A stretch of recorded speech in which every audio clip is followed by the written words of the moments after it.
નમસ્કાર દોસ્તો, શાંતિશ્રમ ન્યૂઝમાં આપનું સ્વાગત છે। બનાસકાંઠા જિલ્લા કલેક્ટર મિહિર પટેલની અધ્યક્ષતામાં આજ રોજ કલેક્ટર કચેરી મીટિંગ હોલ પાલનપુર ખાતે જિલ્લાની સંકલન અને ફરિયાદ નિવારણ સમિતિની બેઠક યોજાઈ હતી, જેમાં સાંસદ અને ધારાસભ્યોએ વિવિધ વિભાગોને પૂછેલા પ્રશ્નો સંદર્ભે અધિકારીઓ દ્વારા આપવામાં આવેલ જવાબો પરત્વે ચર્ચા કરવામાં આવી હતી।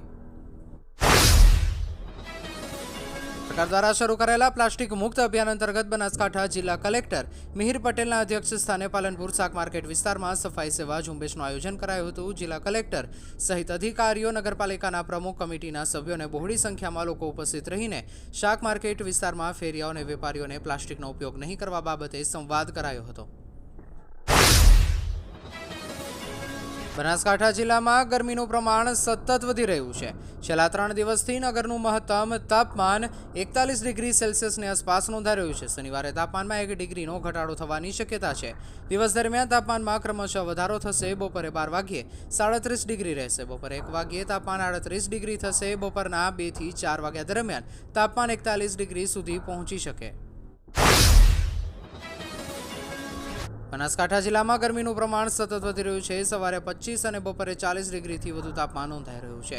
આખરે ગરમીના કારણે લોકો બપોરના સમયે બહાર નીકળવાનું ટાળી રહ્યા છે। પાલનપુર સિવિલ હોસ્પિટલમાં ગરમીના કારણે ઝાડા ઉલટીના કેસોમાં નોંધપાત્ર વધારો થઈ રહ્યો છે। હોસ્પિટલના સુપ્રિન્ટેન્ડન્ટ ડોક્ટર સુનિલ જોશીના જણાવ્યા મુજબ રોજના 50 થી 100 દર્દીઓ ઝાડા ઉલટીની સારવાર માટે આવી રહ્યા છે।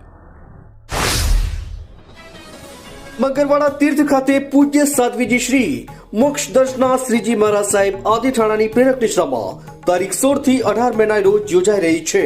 12 થી 25 વર્ષની દીકરીઓની અદ્ભુત શિબિર। દીકરીઓ માટે અદ્ભુત અનુભવ ચૂકવવા જેવો નથી, જેનું ફોર્મ ભરવાની છેલ્લી તારીખ 1 મે 2025 છે અને ફોર્મ ભરવા માટે સંપર્ક કરો દીપ્તિબેનનો।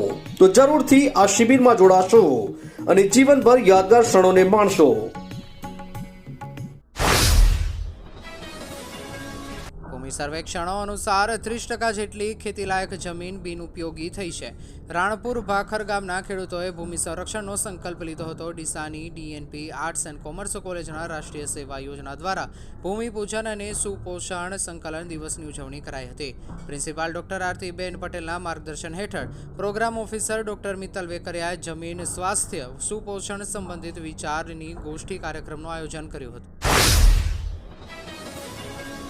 થરાદ સાંચોર હાઈવે પર ધાનેરા 3 રસ્તા વિસ્તારમાં વેપારીઓ દ્વારા કરવામાં આવેલા દબાણથી ગંભીર સમસ્યા સર્જાઈ છે। વેપારીઓએ સર્કલ પાસે ખાટલા અને અન્ય વસ્તુઓ મૂકી દેતા વાહન ચાલકોને મુશ્કેલીનો સામનો કરવો પડી રહ્યો છે। બીજી તરફ લોકો ત્યાં આડેધડ વાહન પાર્ક કરીને જતા હોય છે, જેને લઈને અકસ્માતની દહેશત ઊભી થવાની સંભાવનાઓ થઈ શકે છે। બનાસકાંઠા જિલ્લા પ્રાથમિક શૈક્ષણિક મહાસંઘની મહત્વપૂર્ણ કારોબારી બેઠક ડીસા ખાતે યોજાઈ। બેઠકમાં જિલ્લાભરના 200 થી વધુ તાલુકા પ્રતિનિધિઓએ ભાગ લીધો। RS આચાર્ય આદર્શ ઇંગ્લિશ મીડિયમ સ્કૂલમાં 18 એપ્રિલના રોજ યોજાયેલી આ બેઠકની અધ્યક્ષતા ડીસાના ધારાસભ્ય પ્રવીણભાઈ માળીએ કરી। શક્તિપીઠ અંબાજી મંદિર ખાતે ઉનાળાની કાળઝાળ ગરમીમાં ચૈત્ર નવરાત્રિમાં યાત્રિકોની ભીડના સમયમાં યાત્રિકોને પીવાના પાણી માટે વલખા મારવા પડે છે। એ બાબતમાં કેટલાક ન્યૂઝ અને સોશિયલ મીડિયાની પોસ્ટથી બનાસકાંઠા કલેક્ટર અને અંબા માતા દેવસ્થાન ટ્રસ્ટના ચેરમેનના બાબતમાં ધ્યાને આવતા કલેક્ટરે તાત્કાલિક બીજા દિવસે જ મંદિરમાં યાત્રિકો માટે પીવાના પાણી માટે મિનરલ વોટરના ઠંડા કેરબા મૂકવાના આદેશ કરીને પીવાના પાણી માટેની વ્યવસ્થા કરી હતી। મંદિર પરિસરમાં અનેક સ્થળોએ ફુવારા લગાવવામાં આવ્યા છે, જેનાથી વાતાવરણ ઠંડુ રહે છે। ભક્તોની સુવિધા માટે ગણપતિ મંદિરની પાછળના ભાગમાં જલજીરા શરબતની વિતરણ વ્યવસ્થા પણ કરવામાં આવી છે। મોટી સંખ્યામાં ભક્તો આ ઠંડા શરબતનો લાભ લઈ રહ્યા છે। ગરમીથી રાહત આપવા માટે મંડપની સંખ્યા પણ વધારવામાં આવી છે। ઉત્તર ગુજરાતનો એકમાત્ર multi city mall happy mall જે આવેલ છે જિલ્લાના વેપારી મથકો દિયોદર, ભાભર, રાધનપુર, વારાહી અને થરાદમાં, જ્યાં મળશે આપને વ્યાજબી દરે જીવન જરૂરિયાતની તમામ વસ્તુઓ તેમજ કપડા, ગિફ્ટ આર્ટિકલ, પ્લાસ્ટિકની તમામ સામગ્રી, ક્રોકરી અને બીજું ઘણું બધું વધારે। તો આજે જાઓ હેપી મોલ અને કરો ખરીદી તમારી મનગમતી વસ્તુઓની।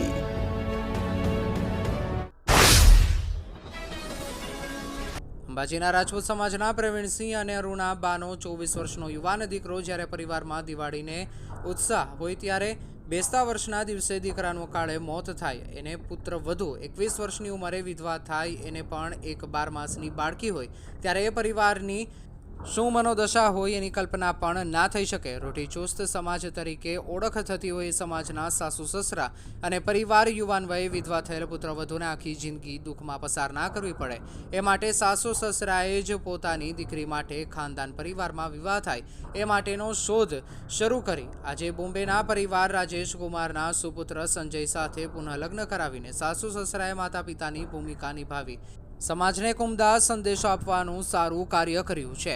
આ પુત્રવધુ ભાગ્યશાળી છે કે જેણે સાસુ સસરાના સ્વરૂપમાં માતા પિતા મળ્યા છે. રાધનપુર રોટરી હોલ ખાતે પાટણ જિલ્લા પોલીસ વેલફેર દ્વારા પોલીસ કર્મચારીઓ માટે વિશેષ આરોગ્ય તપાસ કેમ્પનું આયોજન કરવામાં આવ્યું હતું. સરહદી રેન્જ ભુજના પોલીસ મહાનિરીક્ષક ચિરાગ કોરડિયાની સૂચના અને એસપી વી.કે. નાઈના માર્ગદર્શન હેઠળ આ કેમ્પ યોજાયો હતો. કેમ્પમાં ધારાસભ્ય લવિંગજી ઠાકોર અને ડીવાયએસપી ડી.ડી. ચૌધરી ઉપસ્થિત રહ્યા હતા. રેડક્રોસના ડોક્ટર નવીન ઠક્કર, રોટરી પ્રમુખ સીએમ ઠક્કર અને સેક્રેટરી ડોક્ટર પરેશ દરજી સહિત રાધનપુરના અનેક તજજ્ઞ ડોક્ટરોએ સેવાઓ આપી હતી. આ પાલનપુર નગરપાલિકાનું કચરાનું ટ્રેક્ટર છે. જે તે જગ્યાએથી ટ્રેક્ટરમાં કચરો ભરાઈને જઈ રહ્યો છે. પાછળ 2 વ્હીલર પરના વાહન ચાલકો જઈ રહ્યા છે. આ કચરાના ટ્રેક્ટર ઉપર ગ્રીન નેટ ન ઢાંકવાને કારણે ટ્રેક્ટરનો કચરો ઉડવાથી લોકોના આંખમાં કચરા ભરાય છે. તેમજ અકસ્માત પણ સર્જાય છે. તેમજ રસ્તા ઉપર સફાઈ તો નિયમિત થતી ના હોય, ઉપરથી આખા રોડ ઉપર કચરો પડે છે. આ વિડીયોના આધારે ઓફિસમાં બેસી રહેલા ઓફિસરોને પ્રજાની હાલાકી જોવાની ક્યાંક ફુરસદ મળે છે. ત્યારે ચીફ ઓફિસર દ્વારા સેનિટેશન શાખામાં સૂચના આપી શહેરમાં જેટલા કચરાના ટ્રેક્ટર હોય તેના ઉપર કમ્પલસરી ગ્રીન નેટ લગાવવામાં આવે, જેના કારણે લોકોનું જાહેર હિત સચવાય તેવી પ્રજાજનોએ અપેક્ષા સેવી રહ્યા છે.